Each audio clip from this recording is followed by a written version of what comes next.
Assalamualaikum warahmatullahi wabarakatuh. Innal hamdalillah nahmaduhu wa nasta'inuhu wa nastaghfiruh wa na'udzu billahi min shururi anfusina wa sayyiati a'malina. May yahdihillahu fala mudilla lahu wa may yudlil fala hadiya lahu. Asyhadu an la ilaha illallah wahdahu la syarika lahu wa asyhadu anna Muhammadan abduhu wa rasuluh. Amma ba'd. فإن أصدق الحديث كتاب الله وخير الهدي هدي محمد صلى الله عليه وسلم وشر الأمور محدثاتها فإن كل محدثة بدعة وكل بدعة ضلالة وكل ضلالة في النار. اللهم لا علم لنا إلا ما علمتنا إنك أنت العليم الحكيم. اللهم انفعنا بما علمتنا وعلمنا ما ينفعنا وزدنا علما. Allahumma inna nas'aluka ilman nafi'a wa rizqan thayyiba wa amalan mutaqabbala. Ayyuhal ikhwa azani Allah wa iyyakum, para pemirsa Al-Furqan TV, para pendengar suara Al-Furqan rahimani wa rahimakumullah. Kita bersyukur pada Allah Subhanahu wa taala, pada sore hari ini kita masih dipertemukan oleh Allah Subhanahu wa taala dalam rangka talabul ilm, melanjutkan kembali kajian kita dari kitab Al-Arba'in fi Huquqi Rabbil Alamin karya Syekh Anis Al-Mus'abi hafidhahullahu ta'ala. Dan alhamdulillah kita sudah sampai kepada hadis yang ke-30, hadis Aisyah radhiyallahu ta'ala anha. Qala al-muallif hafidhahullahu ta'ala al-hadis as-salasun an Aisyah radhiyallahu ta'ala anha anna an-nabiyya sallallahu alaihi wasallam ba'atsa rajulan ala sariyatin. Dari sahabat Aisyah radhiyallahu ta'ala anha bahwasanya Nabi SAW mengutus seorang sebagai pemimpin pasukan. Wa kana yaqra'u li ashabihi fi salatihim fa yakhtimu bi qul huwallahu ahad. Dan sahabat ini biasa membaca ketika salat, ketika mengimami sahabat-sahabat yang lain, fa yakhtimu bi qul huwallahu ahad. Pada setiap rakaat beliau mengakhiri setiap rakaat dengan bacaan qul huwallahu ahad. Falamma raja'u dzakaru dzalika lin Nabi SAW. Maka tatkala mereka kembali, yaitu para pasukan kembali, mereka menceritakan kepada Nabi SAW. Faqala, maka Nabi SAW bersabda, saluhu li ayyi syai'in yasna'u dzalik. Tanyalah kepada dia, kenapa dia berbuat demikian? Kenapa dia setiap rakaat membaca qul huwallahu ahad, atau setiap dia salat, dia mengakhiri salatnya atau rakaat terakhir dia membaca qul huwallahu ahad. Fasa'aluhu, maka mereka pun bertanya kepada pemimpin pasukan tadi. Faqala, maka dia menjawab, li anha sifatur rahman, karena dalam surat Al-Ikhlas terdapat sifat Ar-Rahman, yaitu sifat Allah Subhanahu wa taala. Wa ana uhibbu an aqra'a biha, dan aku mencintai atau menyukai membaca surat Al-Ikhlas. Faqala Nabi SAW, maka Nabi SAW bersabda, akhbiruhu annallaha yuhibbuhu, muttafaqun alaih. Kabarkanlah kepada dia bahwasanya Allah Subhanahu wa taala mencintainya. Hadis ini disepakati oleh Al-Imam Al-Bukhari dan Al-Imam Al-Muslim rahimahumallahu taala. Ayyuhal ikhwa azanillahu wa iyyakum. Hadis ini berkaitan dengan keutamaan surat Al-Ikhlas. Keutamaan surat Al-Ikhlas disebutkan dalam suatu riwayat Tirmidzi. Nabi SAW menyebutkan keutamaan surat Al-Ikhlas, annaha ta'dilu sulusal Quran. Bahwasanya surat Al-Ikhlas itu seperti sepertiga Al-Quran, atau menyamai sepertiga dari Al-Quran. Adapun dalam hadis ini terdapat faidah khususnya berkaitan dengan surat Al-Fatihah. Bahwasanya seorang sahabat Nabi SAW yang ketika itu diutus oleh Nabi SAW sebagai panglima pasukan, yang mana tugas seorang panglima pasukan adalah menjadi imam sholat. Nah, kebiasaan sahabat ini ketika dia sholat, setiap rakaat kedua dia membaca surat Al-Ikhlas. Setelah surat Al-Fatihah dia baca surat Al-Ikhlas. Maka para pasukan atau para sahabat yang lain yang dipimpin oleh sahabat ini merasa heran. Maka ketika pulang ke Madinah, mereka mengadu kepada Nabi SAW, menanyakan kepada Nabi SAW tentang apa yang dilakukan oleh pemimpinnya atau panglimanya ketika dalam safar atau dalam perang, ketika dia melakukan sholat. Jadi mereka menceritakan kebiasaan panglima dia ketika sholat, ketika dia mengimami sholat. Maka ketika ditanya oleh Nabi SAW, dia beralasan bahwasanya dia mencintai surat Al-Ikhlas. Ini menunjukkan bahwasanya apa? Boleh bagi kita untuk mengkhususkan sebagian surat untuk dibaca, untuk ditadaburi, boleh. Dengan dasar hadis ini, dengan dasar hadis-hadis ini, sebagaimana sahabat yang disebutkan dalam hadis ini, dia mencintai surat Al-Ikhlas karena di dalam surat Al-Ikhlas terdapat sifat Allah Subhanahu wa Ta'ala. Karena itu kalau kita perhatikan dalam surat Al-Ikhlas, kita bisa mendapati isinya di dalamnya terdapat sifat-sifat Allah Subhanahu wa Ta'ala, nama-nama Allah Subhanahu wa Ta'ala. Allah SWT berfirman, Qul huwallahu ahad. Allah Subhanahu wa Ta'ala berfirman dalam ayat pertama dari surah Al-Ikhlas bahwasanya Allah adalah Maha Esa. Dan juga dalam ayat kedua, lam yalid wa lam yulad. Allahus samad. Allah tempat bergantung. Lam yalid wa lam yulad. Allah tidak beranak dan tidak diperanakkan. Walam yakul lahu kufuwan ahad, dan tidak ada sesuatu apapun yang menyerupai Allah Subhanahu wa Ta'ala, yang menandingi Allah Subhanahu wa Ta'ala. Kalau kita tadabburi, kita perhatikan ayat-ayat dalam surat Al-Ikhlas, seluruhnya menunjukkan tauhid, khususnya tauhid asma wa sifat. Maka dengan alasan ini, sahabat Nabi SAW yang diutus sebagai pemimpin pasukan mengabarkan kepada Nabi SAW bahwasanya dia mencintai surat Al-Ikhlas karena terdapat sifat-sifat Rahman. Maka Nabi SAW meridhoi atau menyetujui apa yang dilakukan oleh sahabat tersebut. Dalam ilmu hadis namanya sunnah takririyah.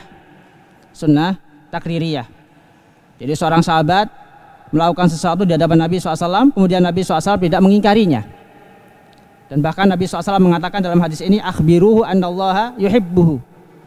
Kabarkan kepada dia bahwasanya Allah mencintainya. Ini menunjukkan bahwasanya di antara sebab datangnya mahabbatullah adalah seorang membaca Al-Quran dengan alasan Al-Quran tersebut atau ayat tersebut terdapat sifat Rahman atau sifat Allah Subhanahu wa Ta'ala. Jadi yang mendasari dia membaca surat Al-Ikhlas, jadi setiap di rakaat kedua adalah karena cintanya dia kepada Allah Subhanahu wa Ta'ala. Karena cintanya dia kepada Allah Subhanahu wa Ta'ala, karena itu Allah Subhanahu wa Ta'ala membalas kecintaannya dengan kecintaan pula. Maka di sini dapat faedah yaitu wajibnya kita menetapkan al-mahabbah bagi Allah Subhanahu wa taala. Dan wajibnya kita mencintai Allah Subhanahu wa taala, dan termasuk mencintai Allah Subhanahu wa taala mencintai ayat-ayatnya, mencintai rasulnya.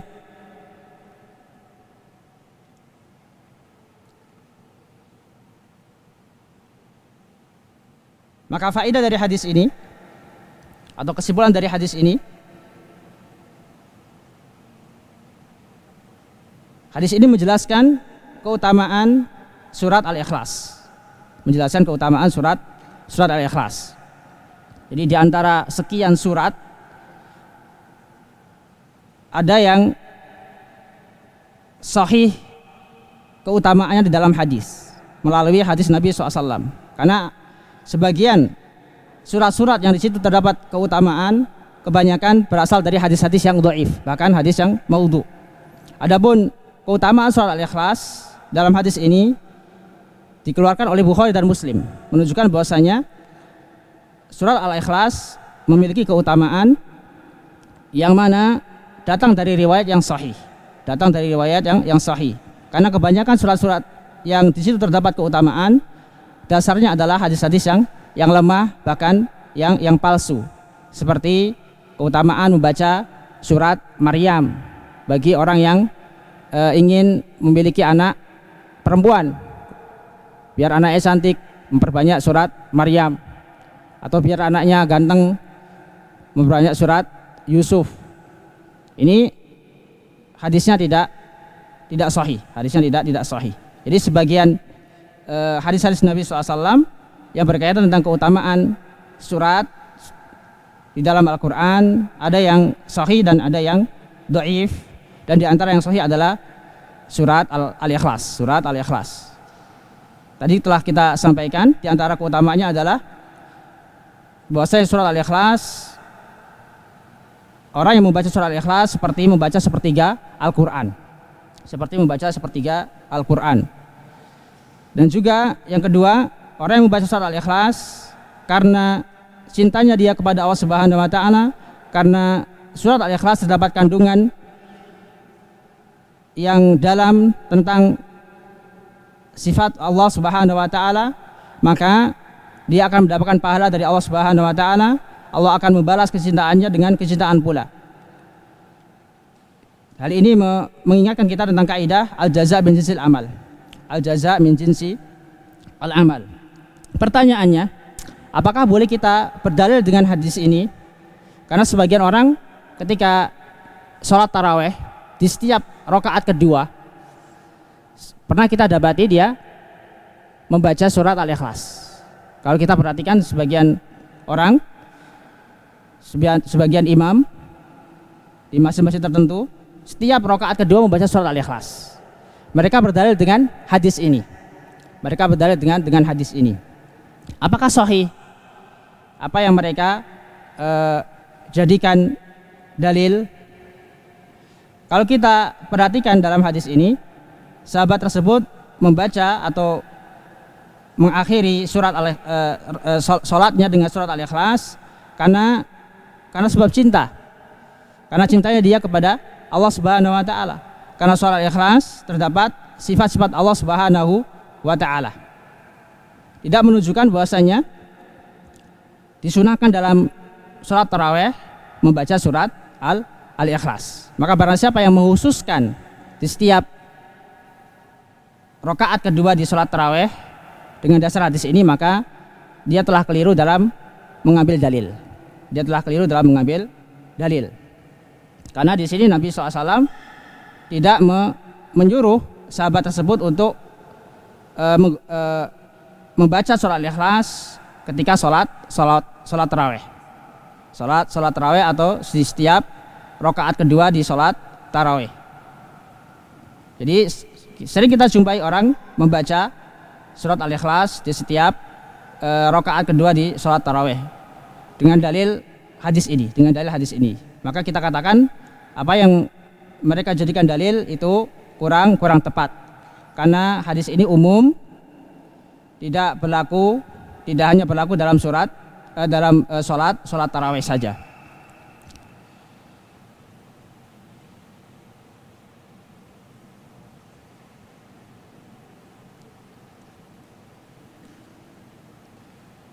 Dari hadis ini kita bisa juga mendapatkan faedah atau pelajaran penting, yaitu bolehnya dalam satu rakaat membaca lebih dari satu surat. Bolehnya dalam satu rakaat membaca lebih dari satu surat.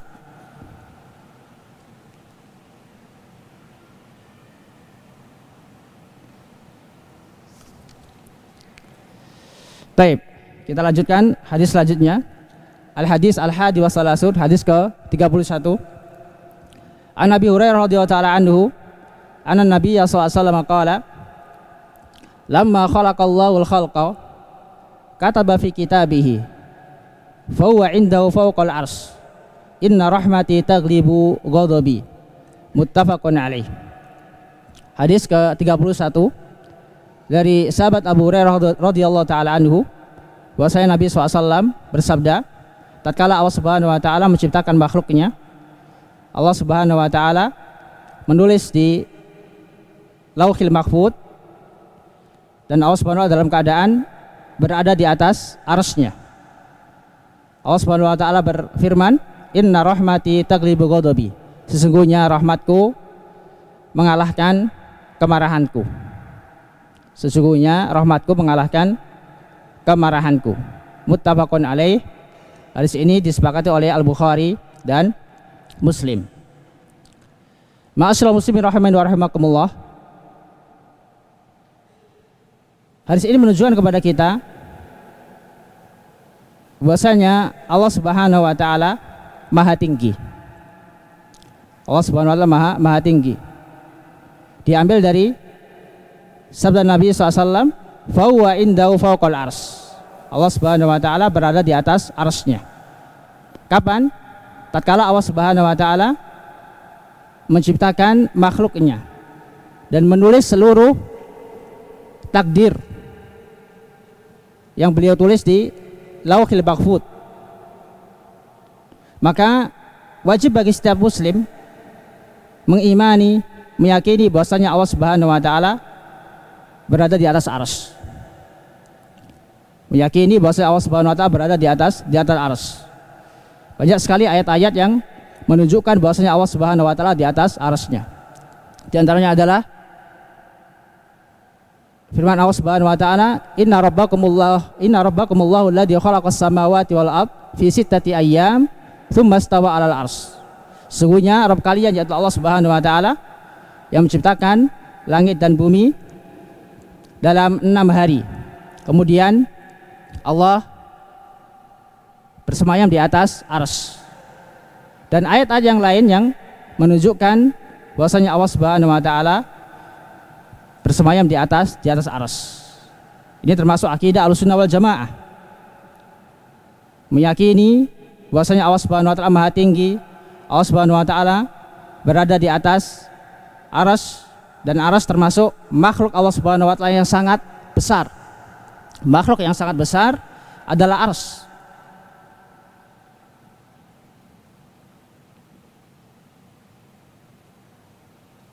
Dan dalam hadis ini Nabi SAW menyebutkan bahwasanya rahmatnya mengungguli atau mengalahkan kemarahannya atau kemurkaan Allah Subhanahu wa taala.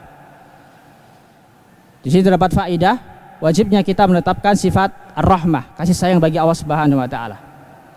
Dan wajib bagi kita menetapkan sifat al-ghadab atau murka bagi Allah Subhanahu wa taala. Akan tetapi sifat rahmat Allah Subhanahu wa taala itu mengungguli, mengalahkan sifat murka Allah Subhanahu wa taala. Karena itu kita tidak boleh putus asa dengan atau putus asa dari rahmat Allah Subhanahu wa taala. Karena rahmat Allah Subhanahu wa taala sangatlah luas. Betapa banyak orang-orang yang berbuat kufur, berbuat maksiat kepada Allah Subhanahu wa taala, akan tetapi Allah Subhanahu wa taala tetap memberikan nikmat kepadanya. Kita lihat orang-orang kafir yang mereka tidak mau beriman kepada Allah Subhanahu wa taala, tidak mau masuk Islam, akan tetapi mereka tetap diberikan nikmat oleh Allah Subhanahu wa taala. Ini menunjukkan bahwasanya rahmat Allah Subhanahu wa taala sangat luas sekali. Karena itu para ulama membagi rahmat Allah Subhanahu wa ta'ala menjadi dua. Ar-rahmah al-'amah wa rahmah al-khassah. Rahmat yang sifatnya umum, berlaku untuk seluruh makhluknya, baik yang mukmin maupun yang kafir, baik yang taat maupun yang bermaksiat. Ini ar-rahmah al-'amah, rahmat atau kasih sayang Allah Subhanahu wa ta'ala yang sifatnya umum untuk semua makhluknya. Adapun yang kedua, rahmat yang sifatnya khusus, ar-rahmah al-khassah, yang diperuntukkan bagi hamba-hamba Allah Subhanahu wa ta'ala yang beriman dan yang taat kepada Allah Subhanahu wa ta'ala. Yang mana rahmat tersebut bukan hanya di dunia, akan tapi di akhirat juga. Berbeda dengan orang-orang kafir, mereka hanya mendapatkan rahmat dari Allah Subhanahu wa ta'ala ketika di dunia saja. Maka Allah Subhanahu wa ta'ala memberikan seluruh apa yang mereka inginkan di dunia. Karena apa? Karena Allah Subhanahu wa ta'ala akan mengharamkan rahmatnya kelak di akhirat. Ini bagi orang-orang yang tidak mau beriman kepada Allah Subhanahu wa ta'ala. Maka hendaknya kita bersyukur kepada Allah Subhanahu wa ta'ala, termasuk orang-orang yang beriman yang mendapatkan rahmat dari Allah Subhanahu wa ta'ala secara khusus. Adapun terkait dengan murka Allah Subhanahu wa ta'ala, terkait dengan murka Allah Subhanahu wa ta'ala, wajib bagi kita untuk mengimani, meyakini bahwa Allah Subhanahu wa ta'ala memiliki sifat al-ghadab, memiliki sifat al-ghadab. Akan tetapi Allah Subhanahu wa ta'ala maha pengampun. Karena sifat ghadab Allah Subhanahu wa ta'ala mengharuskan kita senantiasa mentaati Allah Subhanahu wa ta'ala, takut kepada Allah Subhanahu wa ta'ala. Karena itu diantara doa Nabi SAW yang diajarkan kepada kita semua, Allahumma inna nas'aluka al-jannah wa na'udzubika min sakhatika wan nar. Ya Allah, aku meminta kepadamu surga dan berlindung darimu dari kemurkaanmu dan dari nerakamu. As-sakhat bimana al-ghadab. Di antara makna al-ghadab yakni as-sakhat, murka Allah Subhanahu wa ta'ala.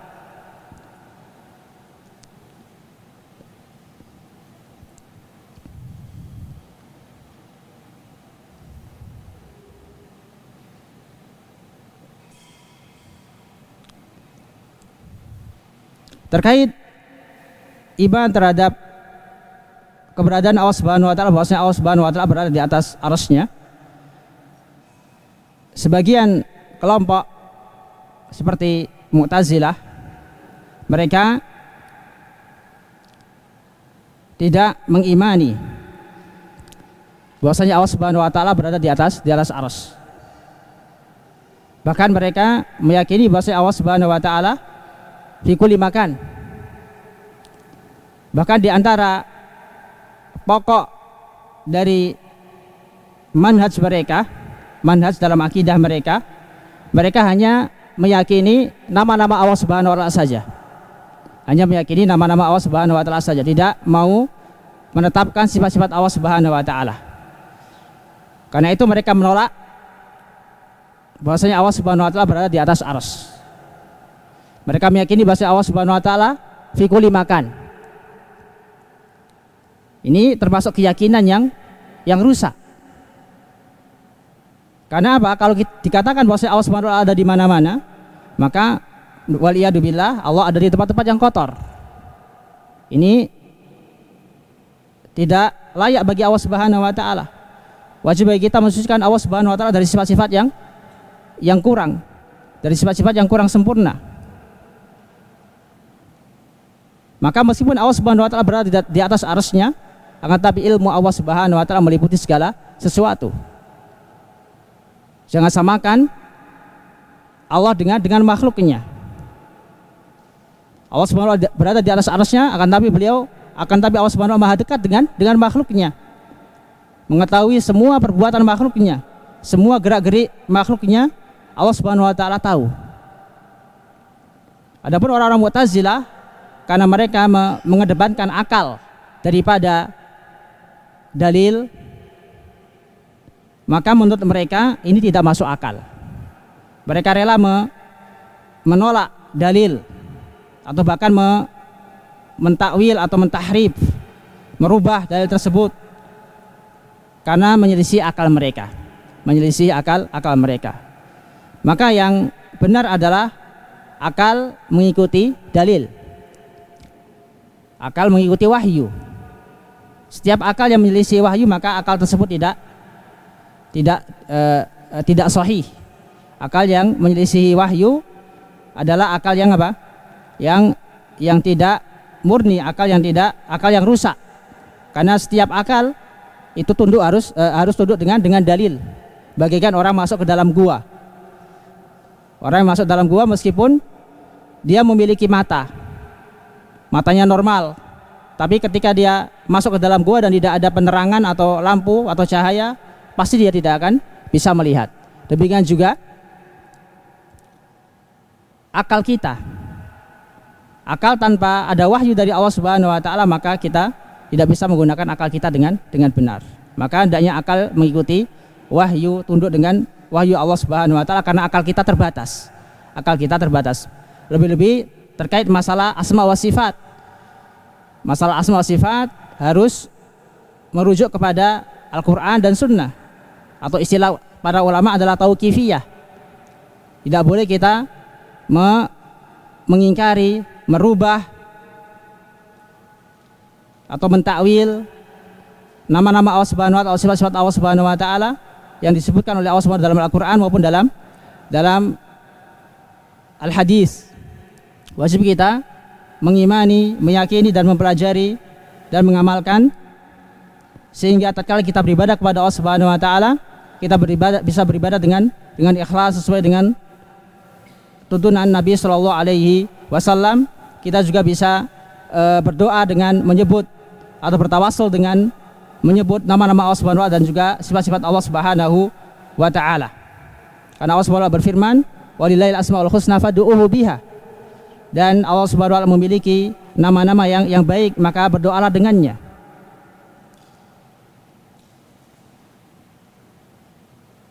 Maka Ahlussunnah wal Jamaah dalam masalah asma wa sifat berada di tengah-tengah antara orang-orang yang tidak meyakini adanya asma wa sifat seperti kaum Mu'attilah, kaum Jahmiyah, yang mana mereka tidak mau menetapkan al-asma wa sifat, atau Al-Mu'tazilah yang hanya menetapkan al-asma, tidak mau menetapkan sifat bagi Allah Subhanahu wa taala, atau Al-Asy'ariyah yang hanya menetapkan nama-nama Allah dan sebagian sifat Allah Subhanahu wa taala saja. Sedangkan Ahlussunnah wal Jamaah menetapkan nama-nama Allah Subhanahu wa taala dan juga sifat-sifat Allah Subhanahu wa taala sesuai yang disebutkan oleh Allah Subhanahu wa taala dalam Al-Qur'an dan yang disebutkan oleh Nabi SAW dalam As-Sunnah. Maka hadis yang dibawakan oleh Syekh di sini berkaitan tentang sifat Allah Subhanahu wa taala atau nama-nama dan sifat-sifat Allah Subhanahu wa taala yang wajib kita yakini. Yang wajib kita yakini, tidak boleh kita tolak, tidak boleh kita rubah, tidak boleh kita takwil, dan tidak boleh kita menyamakan Allah Subhanahu wa taala dengan makhluknya.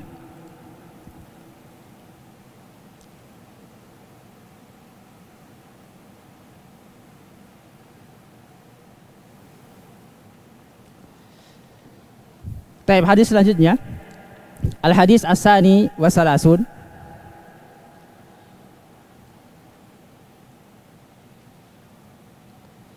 An Abdullah bin Mas'ud radhiyallahu ta'ala anhu annahu qala Rasulullah sallallahu alaihi wasallam, man qara'a harfan min kitabillahi falahu bihi hasanah wal hasanatu bi asyri amsalihha la aqulu alif lam mim harfun walakin alifun harfun wa lamun harfun wa mimun harfun. Rawahu At-Tirmidzi. Hadis ke 32 berkaitan dengan keutamaan membaca Al-Quran. Dari sahabat Abdullah bin Mas'ud radhiyallahu taala anhu, beliau berkata, Rasulullah SAW bersabda, "Man qara'a harfan min kitabillah falahu bihi hasanah." Barang siapa yang membaca satu huruf dari Al-Qur'an, dari kitabullah, maka baginya satu kebaikan. Sebagaimana disebutkan oleh Allah Subhanahu wa taala dalam surat Al-An'am, "Man jaa'a bil hasanati falahu asru amsalihha." Barang siapa yang mengerjakan satu kebaikan, maka baginya 10 semisal kebaikan yang dia lakukan. Maka termasuk kebaikan adalah apa? Membaca Al-Quran. Man qara'a harfan min kitabillah falahu bihi hasanah. Kemudian Nabi SAW menjelaskan makna al-hasanah di sini. Wal hasanatu bi asri amsalihha. Satu kebaikan itu seperti 10 kebaikan, bi asri amsalihha. Artinya Allah Subhanahu wa taala lipat gandakan menjadi 10 kebaikan. Allah Subhanahu wa taala lipat gandakan menjadi 10 kebaikan. Jadi orang yang membaca satu huruf saja dalam Al-Qur'an, dia mendapatkan 10 kebaikan dari Allah Subhanahu wa taala. Karena itu Nabi SAW mengatakan setelahnya, la aqulu alif lam mim harfun. Aku tidak mengatakan alif lam mim satu huruf. Walakin akan tapi alifun harfun, wa lamun harfun, wa mimun harfun. Akan tapi alif dihitung satu huruf. Maka berapa? 10 kebaikan. Wa lamun harfun satu huruf, maka 10 kebaikan. Wa mimun harfun satu huruf, maka 10 kebaikan. Berarti berapa? 30 kebaikan. Rawahu Tirmidzi. Hadis ini diriwayatkan oleh Al-Imam At-Tirmidzi. Ma'asyiral muslimin rahiman wa rahimakumullah. Hadis ini memberikan kita pelajaran penting. Di antaranya adalah at-targhib fi qiraatil Qur'an. Anjuran agar senantiasa atau motivasi agar senantiasa kita membaca Al-Qur'an. Lebih-lebih kita berada di bulan suci Ramadan. Kita berbanyak membaca Al-Qur'an. Karena di sini dalam hadis ini disebutkan satu huruf saja akan mendapatkan 10 kebaikan. Mendapatkan 10 kebaikan.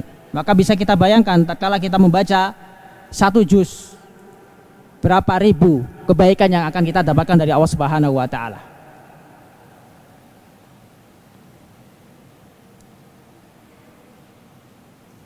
Lebih-lebih kalau kita bisa membaca atau bisa menghatamkan Al-Qur'an setiap hari di bulan suci Ramadan, di mana pahala di bulan suci Ramadan begitu banyak. Dari pahala puasa, pahala sholat, pahala membaca Al-Quran, maka janganlah kita sia-siakan kesempatan di bulan suci Ramadan kita berbanyak membaca Al-Quran, karena begitu banyak faidah atau ganjaran atau pahala yang akan kita dapatkan dari membaca Al-Quran. Setiap huruf mendapatkan 10 kebaikan.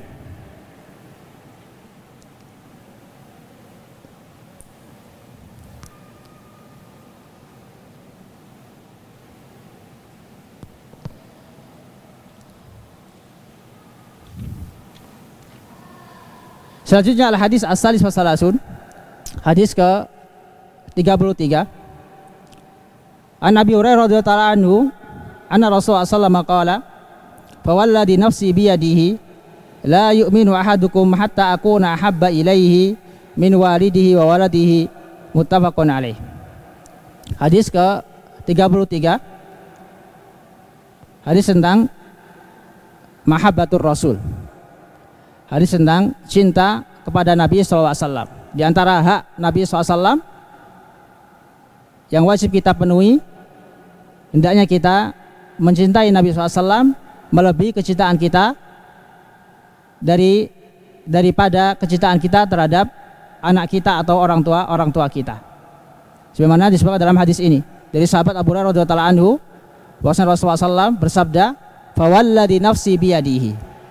Demi zat yang jiwaku berada di tangannya. La yu'minu ahadukum, tidak beriman salah satu di antara kalian, hatta akuna ahabba ilaih, sampai aku menjadi orang yang paling dia cintai, min walidihi, daripada orang tuanya, wa waladihi, dan anaknya. Muttafaqun alaih. Hadis ini disepakati oleh Al-Bukhari dan Muslim rahimahumallahu taala. Maka hadis ini jelas terdapat anjuran atau kewajiban bagi setiap muslim, setiap yang mengaku umat Nabi SAW, wajib baginya mencintai Nabi SAW. Wajib baginya mencintai Nabi SAW, melebihi kecintaannya kepada anak dan orang tuanya. Kita tahu bahwasanya orang tua termasuk orang yang paling berjasa kepada kita.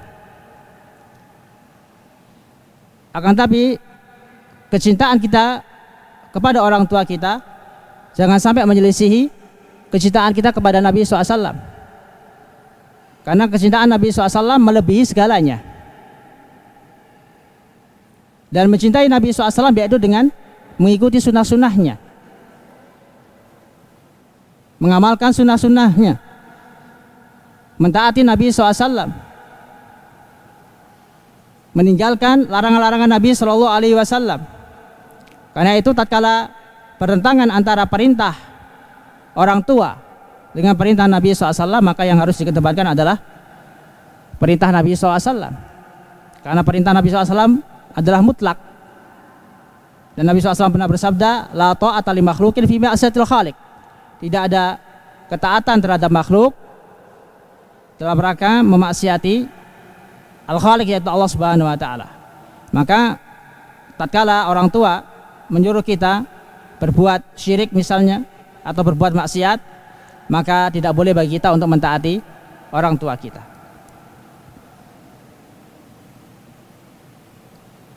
Akan tapi apabila perintah mereka sesuai dengan perintah Allah dan Rasulnya, maka wajib kita tunaikan, wajib kita turuti, wajib kita taati. Demikian juga kecintaan seorang kepada anaknya, jangan sampai melebihi kecintaannya kepada Nabi SAW. Karena terkadang seorang saking cintanya kepada anaknya sampai-sampai dia tidak mengindahkan sunnah Nabi SAW, meninggalkan sunnah Nabi SAW gara-gara kecintaannya kepada anaknya. Maka wajib bagi setiap muslim yang mengaku beriman kepada Allah dan kepada Rasulnya, hendaknya dia menjadikan kecintaannya kepada Allah dan Rasulnya melebihi kecintaan dia kepada anaknya, kepada orang tuanya, kepada istrinya, kepada hartanya. Dan termasuk konsekuensi dari syahadati anna Muhammad Rasulullah, yaitu kita mencintai Nabi SAW. Ta'atu fima amar, mentaati segala perintah Nabi SAW. Wa tasdiquhu fima akhbar, dan membenarkan apa saja yang dikabarkan oleh Nabi SAW melalui hadis-hadisnya. Wasyinabu fi manha an wazajar, dan meninggalkan setiap yang dilarang dan dicela oleh Nabi SAW. Wa la yubadallah illa bima syara', dan tidaklah Allah Subhanahu wa taala diibadahi kecuali melalui syariat Nabi SAW, kecuali apa saja yang telah disyariatkan oleh Nabi SAW. Karena tidak mungkin kita beribadah kepada Allah Subhanahu wa taala tanpa melalui syariat Nabi SAW. Orang yang beribadah kepada Allah Subhanahu wa taala tidak melalui Nabi SAW, maka ibadahnya tertolak. Man amila amalan laisa alaihi amruna fahuwa raddun. Para siapa yang mengamalkan suatu amalan yang tidak ada ajarannya atau asal usulnya dari kami, dari Nabi SAW, maka amalan tersebut tertolak. Maka apabila kita mengaku cinta kepada Nabi SAW, maka ikutilah sunnah-sunnah Nabi SAW. Ikutilah sunnah-sunnah Nabi SAW. Karena sebagian orang mengaku cinta Nabi SAW, akan tapi tidak mau mengikuti sunnah-sunnah Nabi SAW. Bahkan membuat ajaran-ajaran yang baru yang tidak pernah diajarkan oleh Nabi SAW. Bahkan membenci atau memerangi orang-orang yang mengamalkan sunnah-sunnah Nabi SAW. Maka wajib bagi kita untuk membuktikan cinta kita kepada Nabi SAW dengan mengamalkan sunnah-sunnahnya dan mengajarkan, menyebarkan sunnah-sunnah Nabi SAW dan juga membela Nabi SAW, membela sunnah-sunnah Nabi SAW. Di antara bentuk pembelaan kita terhadap sunnah Nabi SAW, tatkala ada hadis-hadis yang lemah atau hadis-hadis yang palsu yang dinisbahkan kepada Nabi SAW, maka wajib kita apa? Wajib kita tolak. Wajib kita tolak setiap hadis-hadis yang palsu atau yang lemah yang dinisbahkan kepada Nabi SAW. Ini bentuk kecintaan kita kepada Nabi SAW, bentuk pembelaan kita kepada Nabi SAW, khususnya ketika Nabi SAW telah wafat. Di antara bentuk pembelaan kita kepada Nabi SAW ketika Nabi SAW telah wafat adalah dengan membela sunnah-sunnah Nabi SAW, mengamalkan sunnah-sunnahnya, menjelaskan kepada umat, mengajarkan kepada umat sunnah-sunnah Nabi SAW. Ini adalah bentuk kecintaan kita kepada Nabi SAW. Dan di antara bentuk kecintaan kita kepada Nabi SAW, kita berbanyak sholawat. Kita berbanyak sholawat kepada Nabi SAW. Setiap kita mendengar kalimat sallallahu alaihi wasallam, kita juga membaca sallallahu alaihi wasallam. Karena disebutkan dalam satu hadis, Nabi SAW bersabda, al-bakhil man dzukirtu indahu wa lam yusalli alayya. Seorang yang bakhil itu tatkala disebutkan namaku, dia tidak mau bersolawat kepadaku. Maka kalau kita mengaku umat Nabi SAW, hendaknya kita senantiasa memperbanyak solawat kepada Nabi SAW.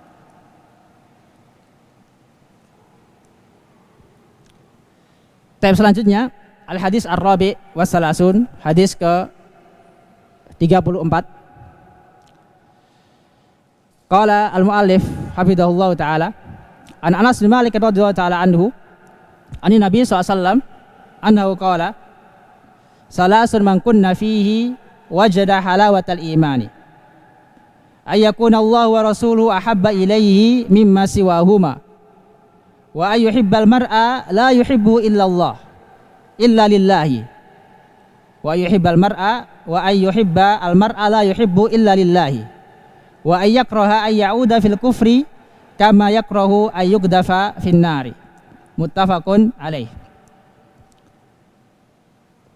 Dari sahabat Anas bin Malik radhiyallahu taala anhu, dari Nabi SAW, beliau bersabda, 3 hal yang mana apabila ada 3 hal ini dalam diri seorang, maka dia telah mendapatkan atau merasakan manisnya iman. Yang pertama, ayyakuna Allah wa rasuluhu ahabba ilaihi mimma siwahuma. Hendaknya Allah dan Rasulnya lebih dia cintai dari segalanya, dari keduanya. Artinya wajib baginya mencintai Allah dan Rasulnya, melebihi kecintaan dia kepada apa saja yang dia cintai, seperti anak, istri, saudara, harta dan yang lainnya. Yang kedua, wa ayyuhibbal mar'a la yuhibbu illallah. Dia mencintai seorang yang mana dia tidak mencintainya kecuali karena Allah Subhanahu wa taala. Artinya apa? Cinta dan benci karena Allah. Cinta dan benci apa? Karena Allah. Yang ketiga, wa ayyakraha ayyauda fil kufri kama yakrahu ayyugdafa finnar. Yang ketiga, dia membenci kembali kepada kekufuran sebagaimana dia membenci apabila dia dilempar ke dalam api neraka. Muttafaqun alaih. Hadis ini disepakati oleh Al-Bukhari dan Al-Muslim. Ma'asyiral muslimin rahimani wa rahimakumullah. Seorang dikatakan telah merasakan kenikmatan iman atau lezatnya iman, karena iman itu bisa dirasakan. Hadis ini menunjukkan bahwasanya iman itu bisa dirasakan. Sebagaimana lisan bisa merasakan nikmatnya makanan, akan tapi yang bisa merasakan manisnya iman adalah hati. Karena itu hati yang sakit, hati yang terdapat penyakit di dalamnya tidak akan bisa menikmati nikmatnya ibadah. Demikian juga ketika orang sakit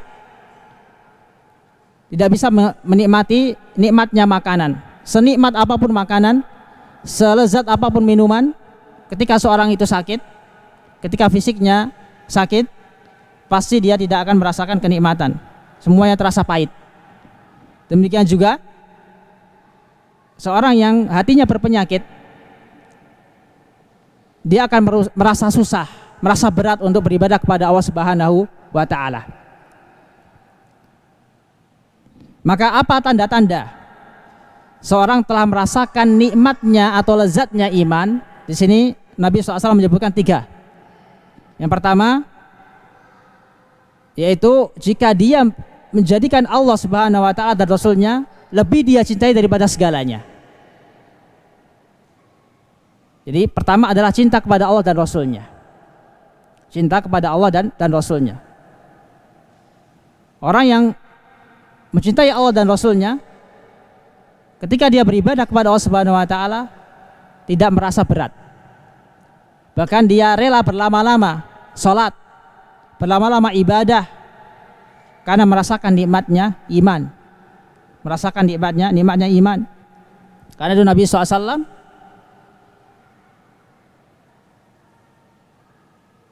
ketika salat sampai telapak kakinya bengkak karena saking lamanya beliau sholat, yaitu sholat malam, menunjukkan begitu cintanya Nabi SAW kepada Allah Subhanahu wa taala, menunjukkan bahwa Nabi SAW telah merasakan nikmatnya iman.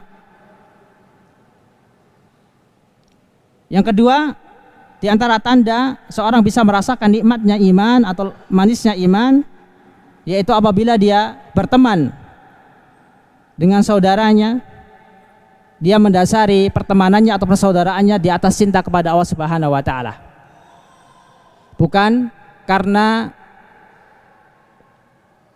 harta, karena mendapatkan manfaat duniawi dari saudaranya. Karena orang yang persaudaraannya dibangun di atas dunia, di atas kecintaan kepada selain Allah Subhanahu wa taala, pasti tidak akan lama persaudaraannya. Pertemanannya tidak akan lama. Pasti dia akan berpisah. Berbeda dengan orang yang cintanya karena Allah Subhanahu wa taala. Kalaupun berpisah karena Allah Subhanahu wa taala. Bukan karena dunia. Dan kebanyakan pertemanan atau persaudaraan dibangun di atas cinta kepada dunia. Maka wajib bagi kita, tatkala kita mencintai seorang, maka cintailah dia karena Allah Subhanahu wa taala. Cintailah dia karena Allah Subhanahu wa taala. Karena kebanyakan orang yang cinta kepada saudaranya karena dunianya, kebanyakan mereka kecewa. Kebanyakan mereka kecewa dan ujung-ujungnya apa? Terputus silaturahim, permusuhan, dan yang lainnya dari kerusakan-kerusakan yang timbul dari atau sebabnya adalah karena cinta, bukan karena Allah Subhanahu wa taala. Yang ketiga di antara tanda seorang bisa merasakan nikmatnya iman, dia membenci kekufuran. Seorang tersebut membenci kekufuran, membenci kemaksiatan, membenci perbuatan mungkar atau hal-hal yang diharamkan oleh Allah Subhanahu wa taala. Sebagaimana dia membenci apabila dia dilempar ke dalam api neraka. Maka Nabi SAW di sini mengingatkan kepada para sahabatnya yang telah masuk Islam, yang telah mendapatkan hidayah berupa Islam, jangan sampai apa? Kembali kepada kekufuran. Atau bisa diartikan juga dalam hadis ini terdapat peringatan bagi orang-orang yang sudah mendapatkan hidayah, yang dulunya mungkin bergelimang maksiat, kemudian dapat hidayah sunnah, hijrah, maka jangan sampai dia kembali lagi kepada keadaan dia semula. Jadi tidak harus dia menjadi kafir. Orang yang sudah Islam tapi belum murni Islamnya, masih sering bermaksiat, kemudian dapat hidayah dengan hidayah sunnah, jangan sampai dia kembali kepada keadaan dia seperti dulu. sebagaimana dia benci apabila dia dilempar ke dalam api neraka. Maka apabila dalam hati kita terdapat kebencian terhadap kekufuran, kebencian terhadap kemaksiatan, kemungkaran dan hal-hal yang diharamkan oleh Allah Subhanahu wa taala, maka itu adalah tanda bahwasanya kita telah merasakan nikmatnya iman. Wallahu taala alam. Mudah-mudahan 4 hadis yang kita baca di sore hari ini kita bisa amalkan dan bisa mengambil manfaat.